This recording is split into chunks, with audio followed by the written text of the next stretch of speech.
sabu sabu sabu ni moro o farafina sabu kani sabule o kaina sabu ko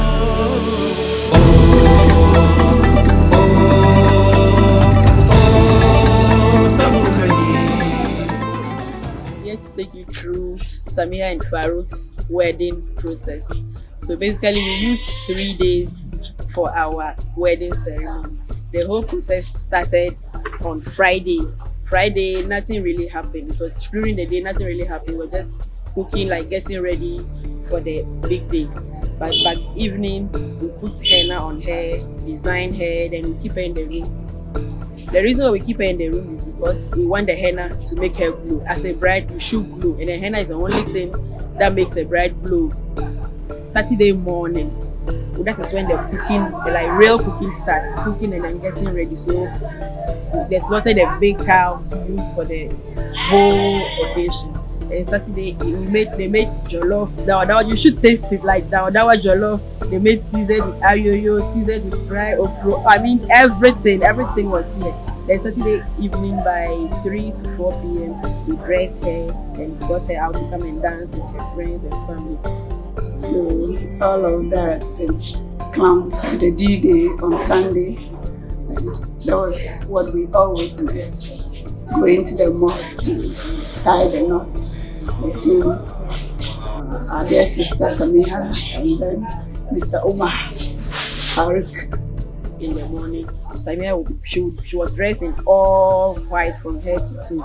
That is the most important day, like period for the ceremony. From the mosque, everyone came with family and friends. They took pictures. Everything was just amazing. They went back to prepare and then come for the reception. But we were still here having fun, merry-making, taking pictures. Everything was just beautiful. So we had this bridesmaid had their gele, like their ashoke. We call it ashoke. They had their ashoke. The young, she has her nieces and nephews. They had their ashoke too. Then the big sisters too had theirs. Everybody was just looking awesome. So they came back. We had a reception. There was a lot of food, drinks, dancing. Everything was just beautiful, happy and rich.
So yes, we thank the Almighty Allah for seeing us through. All we pray is for them to continue to love and cherish themselves, to maintain this whole matrimony they have brought themselves together to enjoy. Today comes to the final end of the ceremony, and basically what happens is that they bring the bride in the evening, the wedding day evening. That's the last day of the bride from her home to our home. And what happened is, the next day what happened is that the family comes together to do something we call barbecue.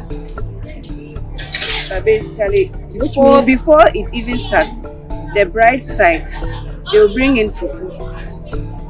And there's a porridge called kanwa kuku that they will bring in from their home. That starts the ceremony. Those two items has to come from the bride's home. And we then start the ceremony from there. and the bride has her friends around her, and we have our own things that we are also doing in the compound. We have our activities that we do in the compound, which is organized by our mothers. It's being organized by our mothers. They have their friends that are coming over, and we have the family to coming over. Today is actually a special day. Why so? Because we have all manner of people and activities happening today. We have the groom's mother doing her activities. The father has his visitors. The aunties also have their visitors. And they are not at one place. They have separate places that they are.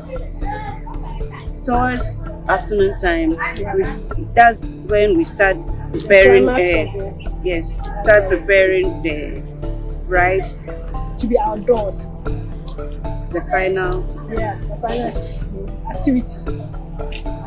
So more or less, the bride is brought out and she's veiled. So covered. Actually, what happens is that they take the bride to our aunties to get some moral advice. Yes, before they unveil, before they will bring her up, they will bring her back to dress up and put the veil on her and get her a bowl. In our days, there used to be water in the bowl, but now of late, but you don't. Yes, but of late it's just the empty bowl that you hold. And what some do is that they will just, the bride and the groom, they will negotiate the price. I think it's even the bridesmaids that will go to the groom, they will negotiate the price, and that ends it there. No, but normally they would like to go around. Yes, some do that, but it's now options. They now have these two options that they will just go to the room, they will negotiate the price, and they will give them money, and that ends it there. And they then come to us, the sisters and the rest of the family, to start selling. To extract money. To extract money from us. That's what it's a lovely activity. Why? Because it's a beginning of two families coming together. So the interaction, the funny aspect of it, all makes it lively. And you would see cousins of the bride coming in, cousins who are like playmates, coming in with another bowl, trying to sort of sell the water to us, the groom's trying to take over from the bride. They actually try to take just what happened last night. Yeah. It's similar thing. They also, but with her, they didn't do it. But usually they do that. They also come out with a veil. It doesn't matter which color or which. You have to buy hairs. You have to buy hairs before you buy from the bride. If not, it won't. You see your wife's face. So that is basically it just brings the two families together, the connection, and you get to know each other. You know that this is your husband's sister, this is your husband's. That's how it begins. It helps strengthen the relationship from both sides. And we end up taking pictures, and the bridesmaids, they end up cleaning the whole house. But they are lucky that they've come, almost everything is done. But usually what happens is that they will leave the pots, leave them dirty, leave the compound dirty, leave all the dishes, everything, for them to clean it up. But with us, with our family, we don't go that extent. We just try to help them. We have people that come into the aspect of the bride. Yes, that's what I'm saying, because we didn't allow her to. Even the bride, they were supposed to even the bridesmaid were supposed to even cook the afternoon dish for their husband, but they didn't do it. Our parents took care of it now. So those days they'll put a big pot and you have to sell some towards when it comes to certain tradition, we just try to cut it. Yes, break it off and we just want everything to be. But if their activities were at our auntie's place, it would have been something else. They wouldn't have gotten it more traditional. Oh, more traditional. Oh, wait, that one there. They would have, by now. They'll put some tour there. But the thing is not to show them to show that you can really do it. But just to stir it, it's like say you can cook more or less. Yes. But you don't really need to stir. You can just take the stick or the. Just and do and just demonstrate a little. It shows that you have prepared the food for me. We are grateful. We are Been a nice grateful. occasion. We are wishing a successful marriage. Yes. Inshallah, And, we are going to come to yes. Adoris upon Adoris. Adoris. It's going to be a long one. We are expecting great stories ahead. It has just started and we expect more and greater stories ahead. Stories that will never end. Stories that will keep us growing and growing and growing.